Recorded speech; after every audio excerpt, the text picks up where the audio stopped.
शाम के स्नैक्स के लिए हमने ये मखाना भेल बनाई है। ये टेस्टी भी है, हेल्दी भी है और फटाफट बन भी जाती है। तो चलिए देखते हैं हमने इस भेल को कैसे बनाया है। सबसे पहले हम मखाने को रोस्ट करेंगे। ये हमने 2 कप मखाने लिए हैं, इनका वजन 30 ग्राम है। हमने एक पैन लिया है, उसे लो गैस पे रखा है।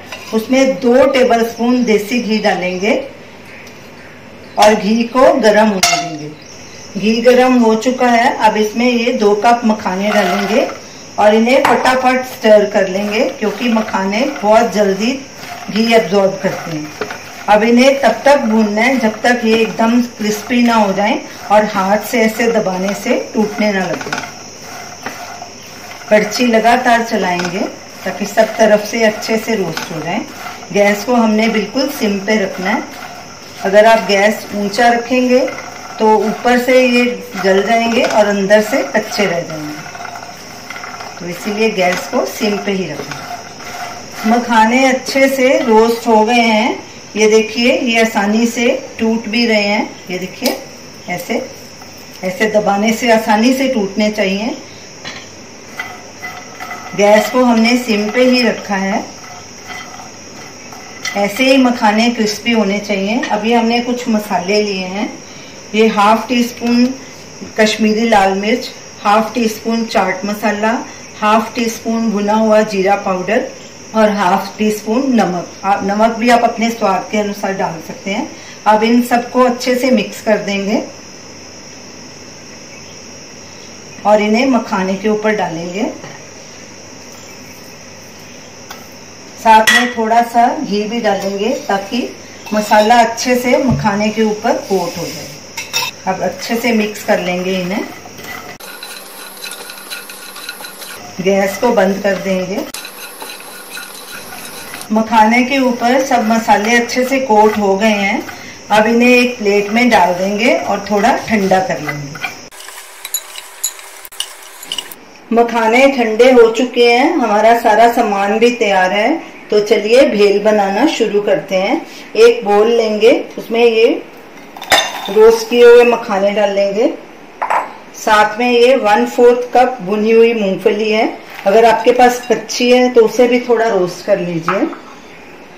ये एक मीडियम साइज का प्याज बारीक कटा हुआ,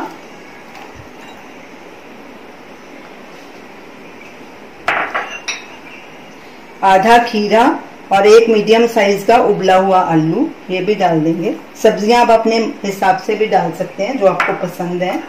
एक टमाटर, उसके बीच के बीज हमने निकाल दिए थे। ये हरा धनिया, मेरे पास फ्रेश धनिया नहीं है, इसे हमने स्टोर करके सुखा के रखा था, ये डालूंगी। धनिये को स्टोर कैसे किया जाता है और साल भर उसे कैसे रखा जाता है, इसका वीडियो लिंक स्क्रीन पे दिया गया है, आप वहां देख सकते हैं। वैसे इसमें आप अगर फ्रेश धनिया आपके पास है तो वही डालिए।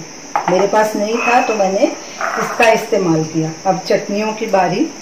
ये पुदीना और धनिए की चटनी है। इसे थिक बनाना है, पतला नहीं करना। ये भी होममेड है, इसका वीडियो लिंक भी दिया गया है। ये 1.5 टेबलस्पून चटनी डालेंगे, हरी वाली। ये मीठी इमली और गुड़ की चटनी है, ये भी होममेड है। ये 2 टेबलस्पून डालेंगे। ये भी आप अपने हिसाब से चटनियां भी डाल सकते हैं, कम या ज्यादा। थोड़ी सी सेव डालेंगे और एक नींबू का रस। अब इन्हें अच्छे से मिक्स करेंगे। मखाना भेल जब भी बनाएं, इसे फटाफट खा लेना चाहिए, नहीं तो मखाने नरम पड़ जाएंगे रखने से, इन्हें रखा नहीं जा सकता। मखाना भेल तैयार है। अब इसे सेव और हरे धनिए के साथ गार्निश करेंगे। इसके ऊपर पहले सेव डालेंगे। सेव से ये भेल बहुत टेस्टी लगती है। तो आप इस भेल को जरूर ट्राई कीजिए और हमें अपना फीडबैक दीजिए और हमें बताइए कि आपको ये हमारी रेसिपी कैसी लगी। हमारे वीडियो को लाइक कीजिए, शेयर कीजिए, हमारे चैनल को सब्सक्राइब कीजिए। Thanks for watching.